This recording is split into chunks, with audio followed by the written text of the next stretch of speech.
This young, exciting roster. You think about a generational player in Caitlin Clark and back-to-back Rookie of the Years with Aaliyah Boston. Kelsey Mitchell, I think, had the best year of her career. Yeah, I spoke with Caitlin last night, and I think just overall excitement. You know, I have been watching Caitlin play since she was an 8th grader when I was coaching at the college realm. Stephanie White and Caitlin Clark just made headlines in the WNBA with a shocking revelation that could eclipse any drama from the entire season.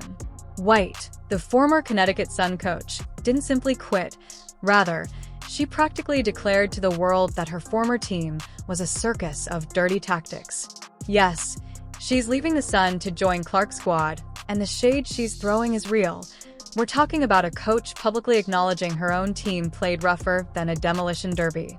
For me, having been a part of the WNBA for 25 years, having worked on both sides of it in the media and in the coaching realm, and being a player in this league as well. I mean, this is the moment that we've been waiting for.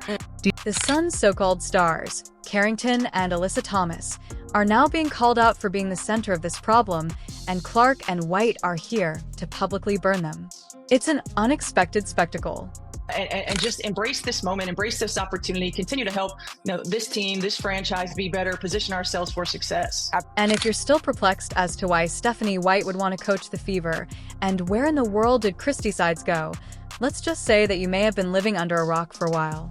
This decision has sparked an absolute frenzy, with half of the fan base clutching their pearls and calling it unfair and downright ridiculous after all sides gave this franchise a glimmer of hope after years of looking like a perennial punchline.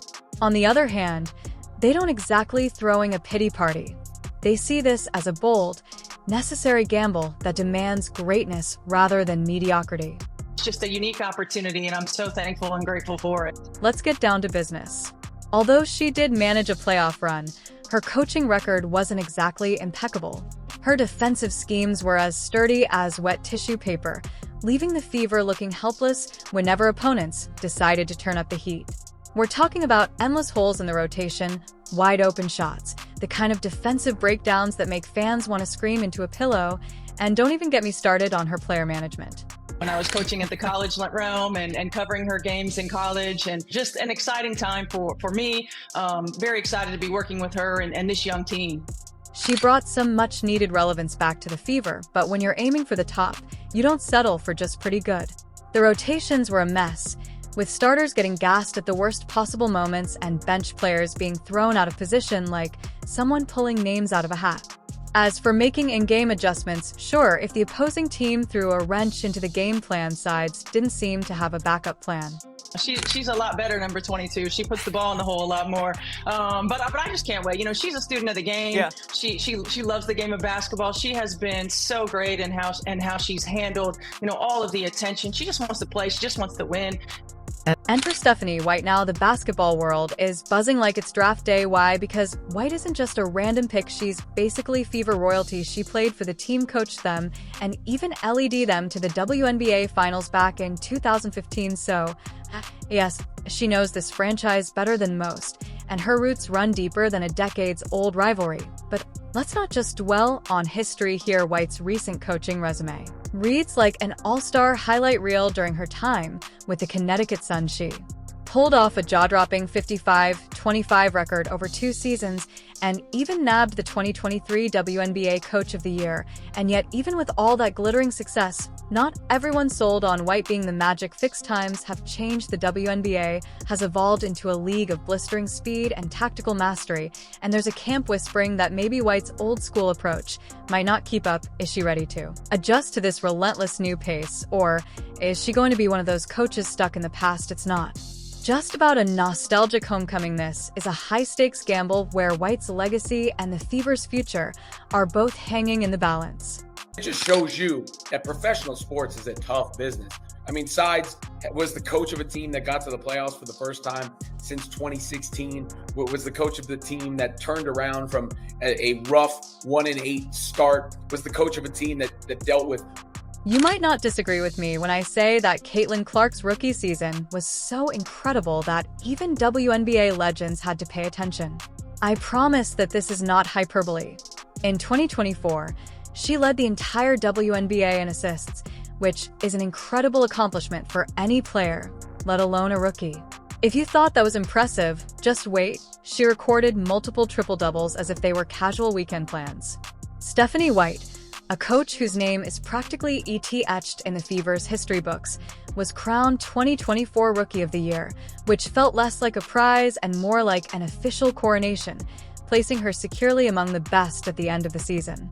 Feels like the Fever believe they need a new voice on the sideline in order to get to that next step, to that championship level, which they're not playing around with. When news broke that White, with her amazing coaching skills, might reunite with Clark on the Fever's bench, the internet went crazy. This isn't just a story about wins and losses. It's about a connection that feels almost mythical. White was a fan of Clark long before most people could even spell her name. Back in her days covering Big Ten college games, White watched Clark work her magic and couldn't stop singing her praises. She wasn't just casually admiring Clark's game. Person that Caitlin Clark spoke to was Stephanie White. Now, Stephanie White has covered Caitlin's games as a part of the broadcast for Big Ten and was very complimentary of Caitlin Clark. So again, if Chris decides maybe wasn't the right fit, if this indeed is a move to activate and get more from Caitlin Clark, then Stephanie White is likely at the top of the list. Speaking of connections, there's a poetic twist that's difficult to ignore. Stephanie White was the first player to wear the iconic number 22 jersey for the Fever when the team was still figuring things out. Fast forward to now, and Caitlin Clark might be the last player to ever wear that number before it's inevitably retired. It's a full circle moment, so perfect that it could make a Hollywood screenwriter jealous. The fans of the Fever are on the edge of their seats, wondering if this magical bond between White and Clark is the secret sauce to turn the team from making postseason appearances to actually competing for a championship. Exciting. Certainly I was born and raised in Indiana, and so have a lot of pride in Indiana basketball, and a lot of pride in the Fever organization, being a player and a coach there. And it's exciting what's happening with the organization and where they are. I mean, most organizations have their ups and downs, certainly. But don't get too cozy about this possible reunion, because the drama behind the scenes is more fascinating than a soap opera. When Christie's sides got her pink slip, rumors began to circulate that Stephanie White was circling like a shark ready to pounce. She reportedly showed immediate interest in coaching Clark's team, and let's be honest, this timing isn't a coincidence. White had just finished a wildly successful run with the Connecticut Sun, so seeing her make a bina for the Fever raised some questions. Was it just a professional move, or did her longtime admiration for Clark play a part? But I'm proud of the growth of the Indiana Fever. Excited, about the future of the Indiana Fever. But here's where the plot thickens. White's tenure with the Connecticut Sun wasn't all sunshine and rainbows. One incident still has fans buzzing: the infamous eye poke during an especially heated game. A Sun player pulled an unsportsmanlike move targeting Clark in a way that was about as subtle as a sledgehammer. Fever fans expected White to defend Clark, maybe even throw some well-deserved shade at the dirty play. But what did White do? Absolutely nothing. Her silence was deafening and critics wasted no time questioning her loyalty. Was she trying to keep the peace, or did she just not care enough to take a stand? In sports, silence can make a bigger statement than words, and White's lack of action left a sour taste for many, as everyone else has seen this angle now. Did White's choice to stay silent actually benefit her? That's up for debate. On one hand, keeping her mouth shut might have been a calculated move to avoid blowing up the drama even more. Focus on the team, ignore the noise, and keep everyone's eyes on the prize. On the other hand, it could have damaged her reputation, making her seem detached and unwilling to back her players in moments that mattered. Some people see her as a cool, strategic leader who doesn't let emotions run the show. Others think she blew a golden opportunity to prove she's willing to fight for her team. It's a classic case of perception versus reality. So, what does Fever management think about all this? As White, when ISA returned to Indiana, they undoubtedly looked at every angle.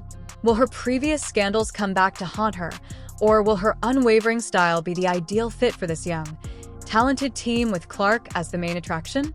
Expectations are high, but one thing is certain: the Fever is playing for keeps, and White's next move could either set the tone for a new era or spark a whole new wave of debate.